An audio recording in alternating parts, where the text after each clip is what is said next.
Жақсы. Енді айта кетейін, ары қарай жалғастырып. Енді анайы сөз, боғау сөз дегенде мен дұрыс ойламай қалмасын. Мен Нұрданаға айтқан жоқ болатын. Не айтылды сол? Дос балам андай жұлқып қатты айтады да мәшен. Сол кезде эмоция бойынша шығып кетті да, ей, дұрыстап айдасашы деп айттым.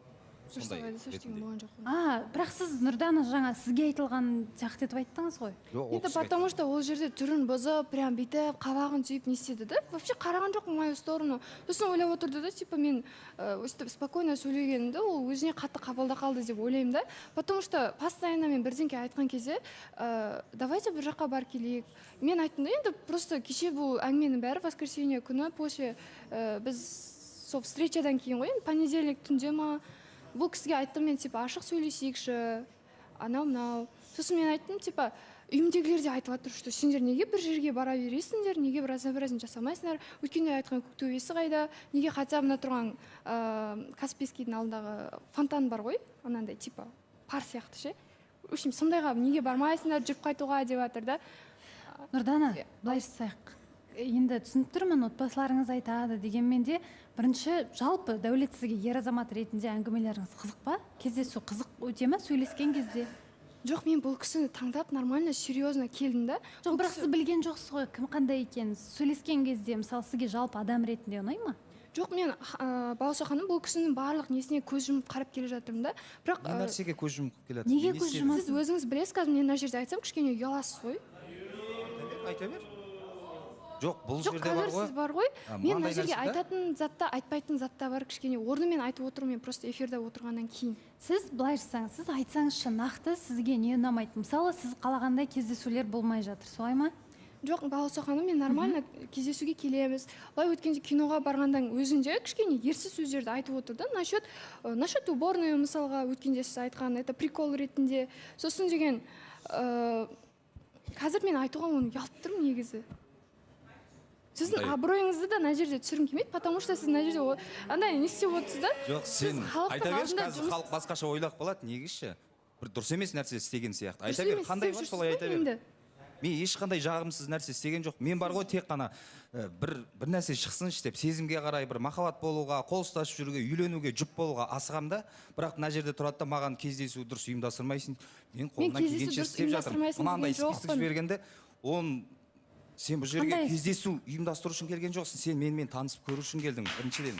И что? Сіз вот именно мен сізге танысуға келген кезде бұл дұрыс емес әрекет істейсіз. Дәулет, қандай тізімді айтып жатсыз? Жоқ, кездесуге. Жоқ, мен осылай мені бір нәрсе айтып маған ұнамайды тыңдап алайыншы. Содан кейін мен жаздым, бұл жерде ондай кездесу үшін ғана отырған жоқпыз. Екеуміздің арамыз сізге, яғни Нұрдана тізім жіберді. Сол тізімде қандай жерлер бар, соған барайық деді ме? Иә, ойын айтып жатыр ғой, мында барайық деп. Мен қай жерге апарсам да, кездесу ұйымдастырсам да, кішкене бір жақындық, бір терең әңгіме, болашақ туралы, немесе жұп болу туралы бір ондай әңгіме жоқ та, сол қызықтырмай ма, саған тек қана кездесу ма сонда деп, кішкене ренжісімді айтқан болатын. Енді сіз қараңызшы, Балауса ханым, бұл жерде енді мен, как всегда, үйден шығатын кезде менде қай жаққа барамыз деп сұраймын ғой, енді, чтобы, типа, не спортивно, не анандай солидно киіп жүруге ше, кішкене дұрыс жүруге деген сияқты ғой. Сосын енді бұл кісінің апара беретін жері, енді бір жерде реклама жасай берген жеріміз жаңағы ұнамайды маған енді ондай. Мен просто айттым, постоянно бұл кісінің баратын жеріне барып жүргеннен кейін мен оған қарсы болған жоқпын. Енді мен просто айтып тұрмын, жаңағы көшеде хотя бы жүріп кішкене демалып, андай болады ғой, бір паркте хотя бы ше. Мен просто еще бұл кісі контент түсіргенде де бір нормальный жерде түсіргеніміз дұрыс деп ойладым да. Онда тұрған ештеңе жоқтай. И мен бірдеңке айтсам, бұл кісіге ұнамайды постоянно. Не дейді? Сен, короче, мені қалай бар, солай қабылда деп қоймайды да. Не сезіміңді білдірмейсің дей ма, не қолыңды ұстатпайсың дей ма, сөйтіп шығады маған ренішін айтып шы. Енді мына жерде жоқ, енді 2-ақ апта өтті біздің. Біз қалай бүйтіп құшақтасып не істеп жүреміз деймін да, әлі ерте ғой, в принципе. Мен мынандай пікірлерді шынымен де естеймін деп ойлаған жоқпын.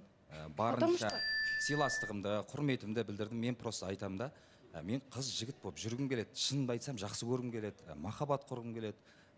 Болады ғой, енді бұл бағдарламаның басты мақсаты да сол ғой, кішкене ұнатып келгеннен кейін мен ары қарай тереңінен жалғаса екен деймін да. Бірақ күшті қыз, әдемі қыз, бірақ шынымен де мінезіміз келмейді да.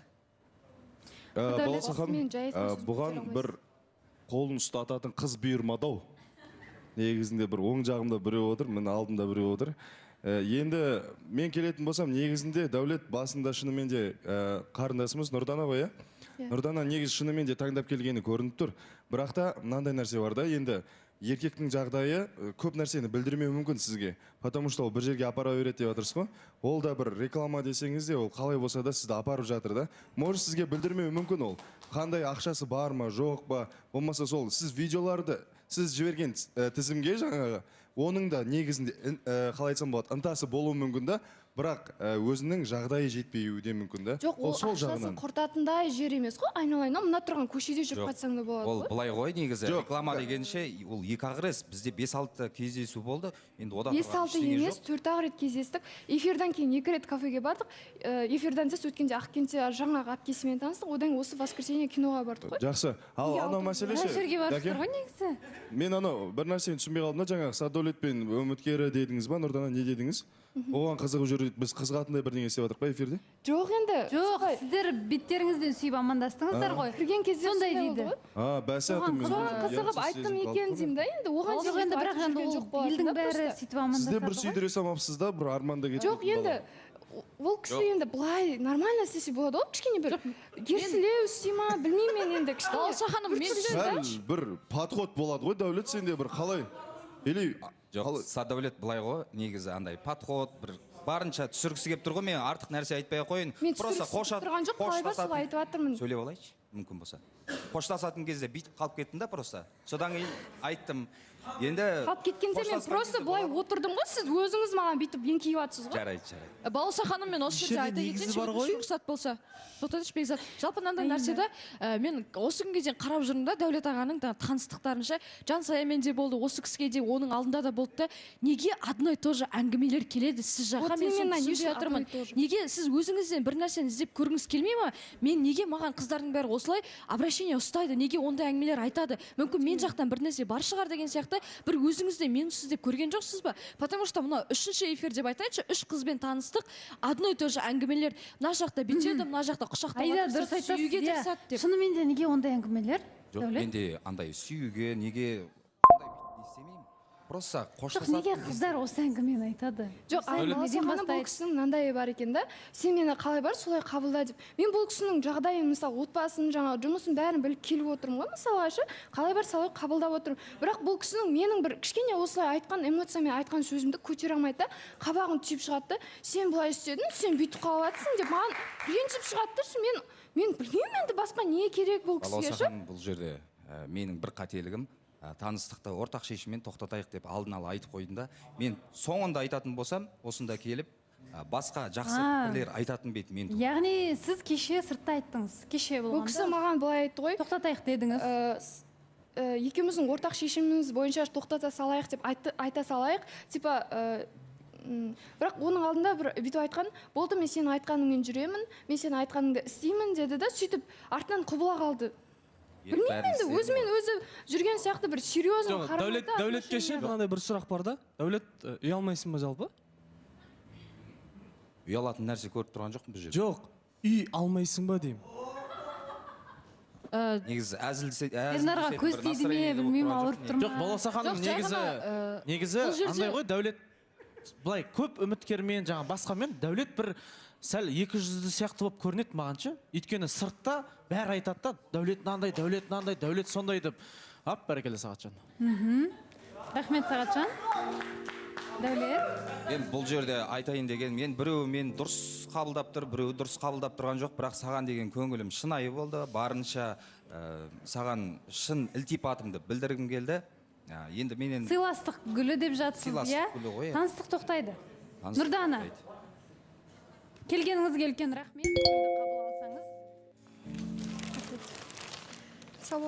Сізді шығарып салайық, иә?